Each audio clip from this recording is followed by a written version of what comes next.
as we continue to build our home marketplace application in this tutorial series, we can't really build an application without talking about user registration.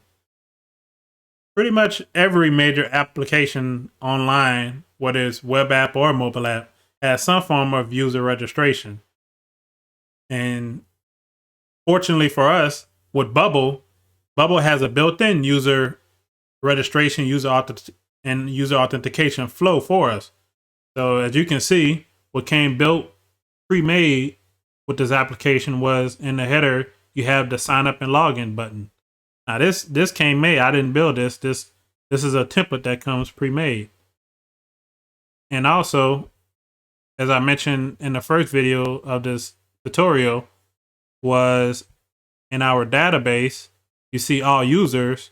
This users table came pre-built as well.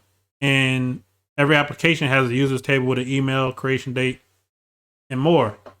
Now, of course, I can extend the user authentication flow by adding more properties to a user, like the first name, last name, maybe location, age, and more. We can also add that to the sign up and login form and create other user authentication flows like forgotten passwords and more. But we won't be doing that in this tutorial series. But nonetheless, you notice this is currently empty. This list of users is currently empty because right now we've been acting as the administrator, as the person who created this app. But we can go ahead and create a new user just to show you that this really works. So let's go ahead and sign up with a new user's email.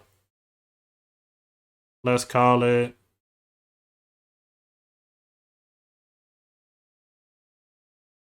user1 gmail.com. Now let's go ahead and enter the password.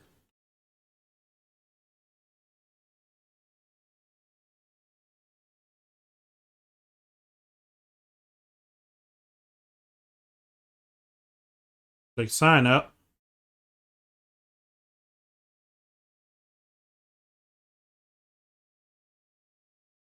Save that.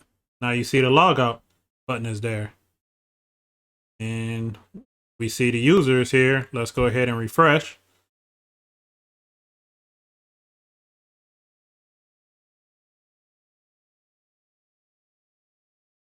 Go ahead and cancel this. Take all users. You can see the user 1 was created.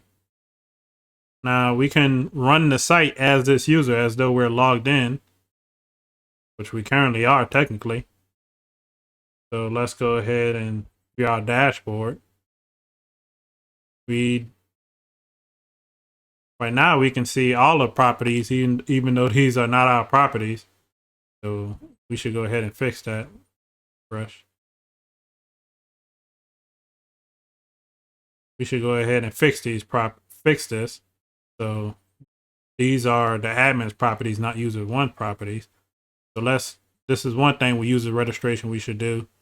Let's go over to our dashboard page.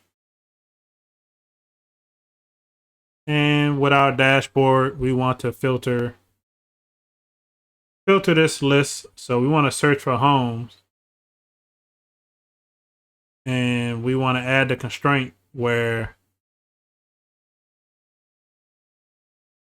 it was created by is equal to the current user. So only show the homes that the current user created. So we should preview that.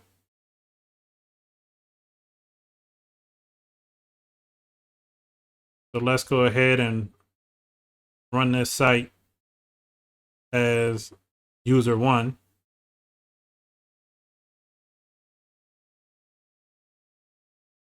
Still didn't fix that. So go ahead and see what's going on.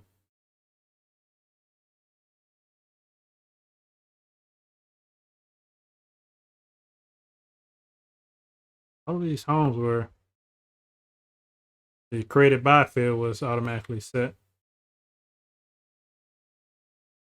The first user you create takes over the admin's email.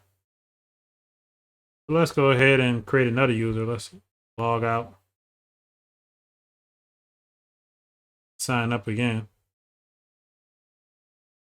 at gmail.com.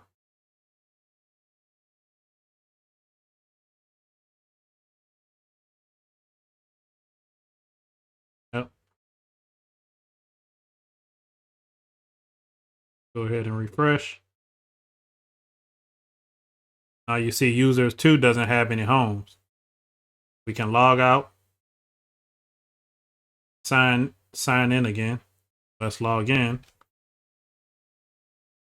Remember, user 1 at gmail.com / log in. Let's go ahead and refresh.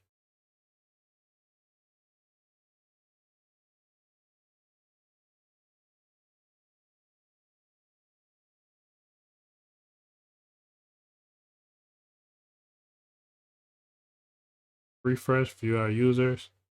We have users 1 and 2. We run the app as user 1.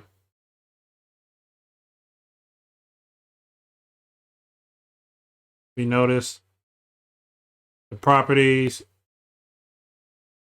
that bubble set to user 1's ownership was displayed, but user 2 doesn't have any homes. So let's run as user 2. And user 2 doesn't have any home, but we can go ahead and create a home for user 2. Let's go and add a new image.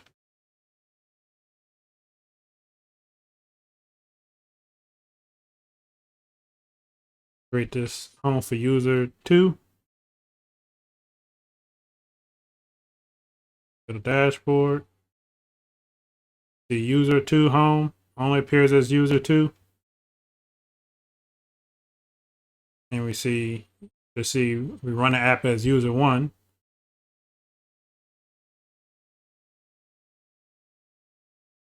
And we should only see the properties that bubble assigned to user 1. And that's really all there is to it. So with user registration, when you're first creating your bubble app, the users table is already made for you, and any data you create is created under the admin role. You're operating as an admin, and whenever you add your first user role, since users is already predefined by Bubble, some of those data points will be switched over to that particular user. So for instance, homes, most of these homes were switched over to user 1. However, one of the homes was created by still is the app admin. But this home, I should say, this home is assigned to user 1. So, and that's pretty much it. That's how this works. So that's all there is to it. If you like this video, subscribe to the channel. If you have any questions, leave a comment below. But stay tuned for the next video. We're down to our last few videos for this series.